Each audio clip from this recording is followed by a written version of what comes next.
Hey everyone, Jeff Van Dam, Murrieta Solar Power. Hey, there's a lot of confusion, misinformation, and just bad explanations out there about what's going on with solar and this change that happened back in April where we switched to net metering, what we call NEM 3.0. NEM 3.0 is just our industry term for the terms and conditions that surround your relationship with the utility company. Right? So most of your life, if you're not solar yet, most of your life, you use electricity, and then at the end of the month, they measure it and you pay for that amount, and that's just the way it is. But when you go solar, you go into these different terms and conditions for your relationship. Instead of being billed for your energy charges every single month, you're billed at the end of the year.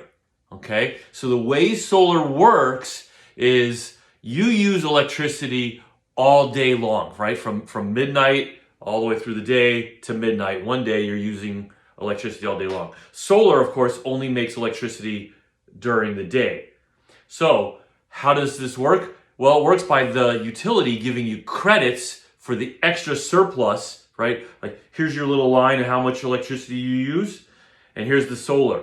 Over. So when it's over that little line, that's the surplus. You take that surplus, you put some of it from midnight to sunrise, and you put the rest from sunset to midnight, and then that's basically how it works. Some months you'll have a surplus, some months you'll have a deficit. They don't want to go back and forth every single month with how much do they owe you, how much you owe them. So they just said, hey, we're going to meet back here in a year and we'll settle up. And that's net energy metering, right? It's the net of the pluses and minuses. So that's a little explanation of what net metering is. So what's going on in April? What happened? Why is everyone saying, oh no, it's not good to go solar anymore? Okay, so here's what happened. When I went solar a long time ago under NEM 1.0, it was 1-to-1. What do I mean by that? So if I'm going to use easy numbers, I see so many just complicated explanations of this, and this one's worked. Let's say you have an extra gallon of electricity and you put that gallon into the grid. Later that night, you'd get that gallon back. 1 gallon in, 1 gallon back. Everything was simple. After a few years, not so good for the utility, so the rules change and it's NEM 2.0. Now, under NEM 2.0, it's like I put a gallon in, but when I get it back at night, they took a cup away. Still not a bad deal, right? If you had a gallon in the fridge and you just had a cup taken out, not that big of a deal, okay? But in April, and so it was that way for years and years. We went under NEM 2.0 for a long time. You put in a gallon, you got back like 0.85 of a gallon. Again, just rough numbers to help you understand.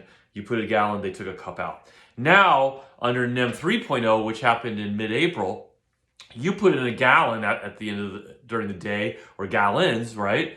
And for every gallon you put in, that credit that you get back is like a cup. So instead of them taking out of a cup, out of your gallon, they're just taking the whole gallon and they're just giving you just a little bit.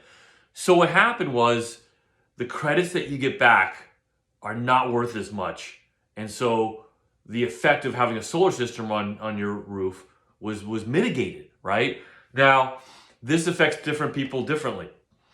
If you are a huge consumer of electricity during the day, then it's not going to be so bad. If you don't use that much electricity during the night time, then hey, great. That's when solar is going to be making electricity during the day. And that's when you're using it. But if you're a larger consumer at night, yeah, then this isn't so great.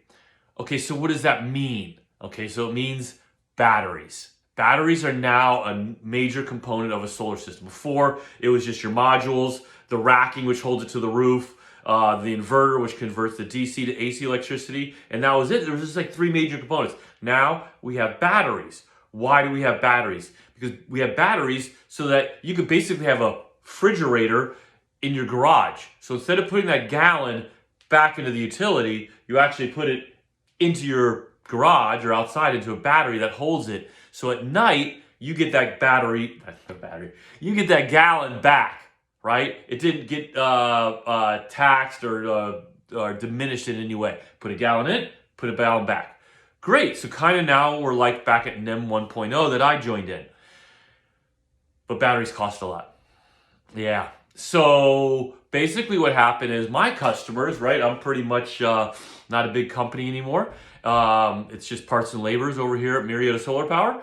And so now, back then my customers would have like a 5-year return on investment. Okay. Now that return on investment has gone up to about 8 years. All right. So that's the bottom line of what happened is the credits got reduced. They're trying to push us by, carrot and stick and trying to get people to adopt self-storage. Stop using the grid, to put all these credits in and then use them at night. They didn't want to be in that business. They don't want to build any more infrastructure than they need to. So they went to the promoting self-storage. I have another video on my YouTube channel where I was interviewed on KUSI, and you can see my opinions about how that went down. Shortcut, it's lobbyists, okay? It wasn't the governor, it's not the government.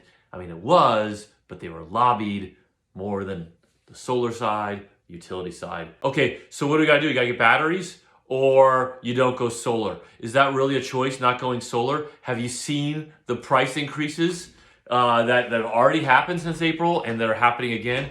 Yeah, it's cost more to leave the utility company because now you have to buy batteries. And one last thing, I'm gonna wrap this up. Batteries don't necessarily mean backup. There's two kinds of battery technologies or not technologies, topologies. Systems that with batteries, okay? One kind of battery is, it's backup.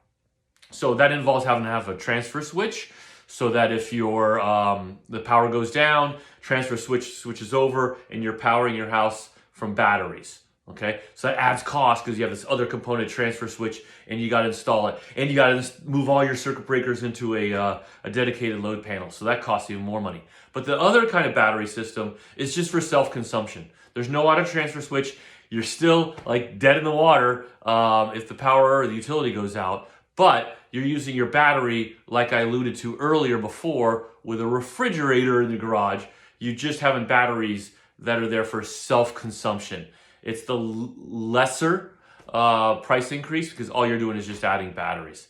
Hey, I went on a little bit longer than I thought, but I really wanted to explain what's going on in solar and what you may have heard. And I hope that explained. It's just like getting a gallon taken out. Anyhow, I hope that helps. Hey, if you have any questions about solar or going solar, or if you think it's a good idea or bad idea, if you have an existing system, anything. I love talking solar. I'd love to be your solar contractor. Thanks for listening. I hope this helped.